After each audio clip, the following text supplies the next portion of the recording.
Hello everyone, welcome back to my channel. তো বোনের বিয়ের পার্ট 2 নিয়ে চলে এসেছি। এখানে বিয়ের সব রিচুয়ালস গুলো একে একে শুরু হয়ে গেছিল। আর এই যে এই রিচুয়ালসটা বড় বড় না বউ বড়, আমার যেমন দেখতে ভালোও লাগে তেমন আমার ভয়ও লাগছিল, যদি বাই চান্স ও পিঁড়ি থেকে উল্টে পড়ে যায়। ইভেন এটা নিয়ে আমার বোনও বিয়ের আগে টেনশনে ছিল যে বাই চান্স ও যদি পিঁড়ি থেকে উল্টে পড়ে যায় তখন কি হবে, কারণ চোখের সামনে এমন অনেক রিল চলে আসে, কিন্তু ওর লাকটা ভালো, সেই দুর্ঘটনা ওর সাথে ঘটেনি।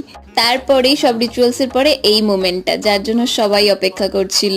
মুখটাই পুরো চেঞ্জ হয়ে যায় সিঁদুর পড়লে। তারপরে বিয়ে কমপ্লিট হওয়ার পর আমরা কিছু রিলস শুট করে চলে গেছিলাম নাচতে। সেদিন ভীষণ এনজয় করেছিলাম। আর আমি নাচছি মানে আমি আমার বোনকে নিয়ে নাচবো না, এটা তো হতেই পারে না, আমি ওকে নিয়েই নেচেছি। তারপরে নাচতে নাচতে অনেক রাত হয়ে গেছিল। তারপরে আমরা বসে পড়েছিলাম সবাই মিলে একসাথে খেতে। তো এইভাবেই দেখতে দেখতে বোনের বিয়েটা কেটে গেল। তো আজকের ভিডিওটা এইটুকুই। ভিডিওটা ভালো লাগলে একটা লাইক করে দিও আর চ্যানেলটাকে একটা সাবস্ক্রাইব করে দিও। দেখা হচ্ছে পরের ভিডিওতে, ততক্ষণের জন্য বাই।